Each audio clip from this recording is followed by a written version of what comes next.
नमस्ते दोस्तों, कैसे हैं आप सभी। उम्मीद करती हूँ आप सभी भी बहुत अच्छे होंगे। दोस्तों, ओवुलेशन के जस्ट बाद आपका गर्भधारण हुआ है या नहीं, ये आपको कैसे पता लगेगा।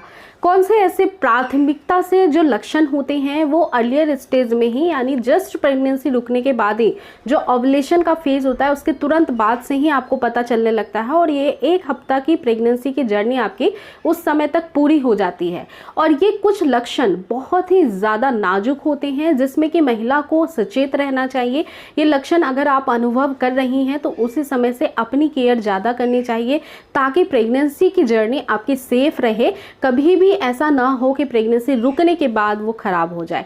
देखिए फ्रेंड्स, सबसे पहली बात ये होती है कि जब आपका ओवुलेशन होता है तो ओवुलेशन आपका एग का जो ओवुलेशन का टाइम होता है, यानी एग आपकी फैलोपियन ट्यूब में जब आता है उसी को ओवुलेशन कहते हैं। लेकिन जब आपका अंडा इस ट्यूब के अंदर रहता है तो वो 12 घंटे के लिए जीवित होता है। इसी दौरान अगर आपके हस्बैंड का, पार्टनर का सेल मिल गया उसको तो वो फर्टिलाइज्ड हो जाता है। उसके बाद भी ये 3 से 4 दिन आपके फैलोपियन ट्यूब में ही रहता है, क्योंकि जब ये फर्टिलाइज्ड होता है तो फर्टिलाइजेशन के बाद एक बॉल नुमा आकार में ये बहुत तेजी से बदलने लगता है और सेल का डिवीजन बहुत तेजी से होने लगता है, यानी कि मल्टीपल सेल्स बनने लगते हैं, ग्रो करने लगते हैं। और ये फैलोपियन ट्यूब में 3 से 4 दिन तक रहने के बाद फिर से इसकी जर्नी स्टार्ट हो जाती है, आपकी यूट्रस की तरफ मूव करता है। और यूट्रस की तरफ जाते जाते ये जो एक सेल नुमा आकार है, बॉल का स्ट्रक्चर जो है उसे हम जाइगोट कहते हैं फ्रेंड्स। और ये मल्टीपल सेल्स में कंटिन्यू डिवाइड होता ही चला जाता है। इसके बाद ये 3 से 4 दिन में ट्रैवल करके यूट्रस में जाता है और एक गड्ढा बना लेता है, जहाँ पे फिर ये रुक जाता है और वहीं पे ठहर जाता है, जिसकी वजह से पूरे 9 महीने तक बच्चे को भरण पोषण वहाँ पे यूट्रस के अंदर मिल सके। जब ये इम्प्लांट होता है, जिसे हम गड्ढेनुमा वॉल में जाकर के धंसने को या फिर जगह अपनाने को जो आपको मैं सजेस्ट कर रही हूँ, बता रही हूँ, तो ये ब्लास्टोसिस्ट जो होता है ये आपके यूट्रस में जब जाता है और चिपक जाता है, जिसे गर्भ आरोपण कहते हैं, इसी को इम्प्लांटेशन कहा जाता है। और जब ये आपके शरीर में होता है 3 से 4 दिन या 5 दिन भी, किसी को हफ्ता भर भी लग जाता है, तो उसके बाद शरीर में बहुत सारे हार्मोन्स तेजी से बढ़ने लगते हैं।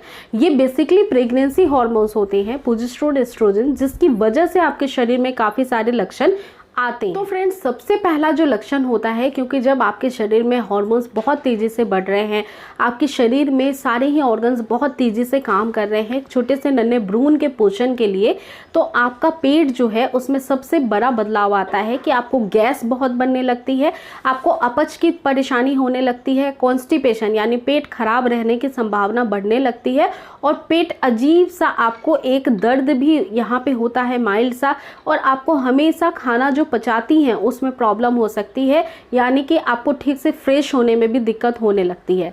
तो ये पहला अर्लियर स्टेज होता है। इसके बाद जो दूसरा सबसे महत्वपूर्ण लक्षण होता है वो होता है आपके ब्रेस्ट में काफ़ी सेंसिटिविटी बढ़ जाती है। आपके ब्रेस्ट के निपल के आसपास का स्किन काफ़ी सेंसिटिव हो जाता है पहले से, क्योंकि अब आपके दूध की नलियाँ सक्रिय हो रही हैं और उसको डिलीवरी के बाद स्तनपान के लिए तैयार करना है। तो आपके निपल्स जो हैं वो स्वेल करने लगते हैं, थोड़े सूजे से हो जाते हैं, रेडनेस बढ़ जाती है फ्रेंड्स। इसके अलावा जो है थोड़ा सा दर्द भी उसमें हो सकता है, आपको एक पिन चुभने जैसा पेन जो है वो टेंडरनेस, सोरनेस बना रहता है।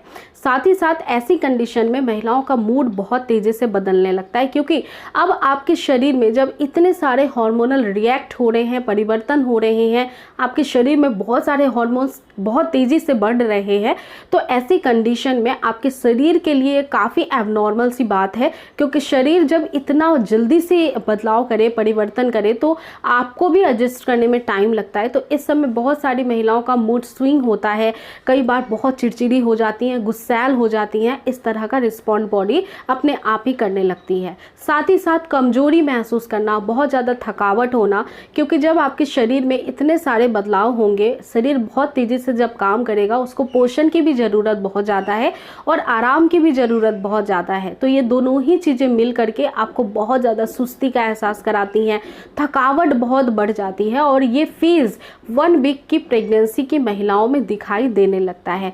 तो यदि आप अपनी प्रेगनेंसी काफ़ी जल्दी कंसीव करने को लेकर के सोच रही हैं तो आप ज़रूर ओव्यूलेशन के बाद इन कुछ संकेतों को, लक्षणों को महसूस करने वाली हैं अगर सक्सेसफुली इम्प्लांटेशन हो गया है। और जब आप इन लक्षणों को फील करने लगे तो उसी समय से जितना हो सके आपकी बॉडी के रिक्वायरमेंट के अकॉर्डिंग आप आराम भी करें, स्ट्रेस से फ्री रहें, बिल्कुल स्ट्रेस ना लें और फ्रेंड्स अपना खाना पीना टाइम पे करते रहें जिससे कि बॉडी को सपोर्ट मिल सके एक हेल्दी प्रेगनेंसी को कंसीव करने में और उसकी जर्नी को आगे बढ़ाने में सेफली। तो उम्मीद करती हूँ ये वीडियो आपके लिए बहुत हेल्पफुल होगी फ्रेंड्स, आपकी प्रेगनेंसी को आइडेंटिफाई करने में विदाउट एनी टेस्ट और वो भी पीरियड्स मिस होने से पहले।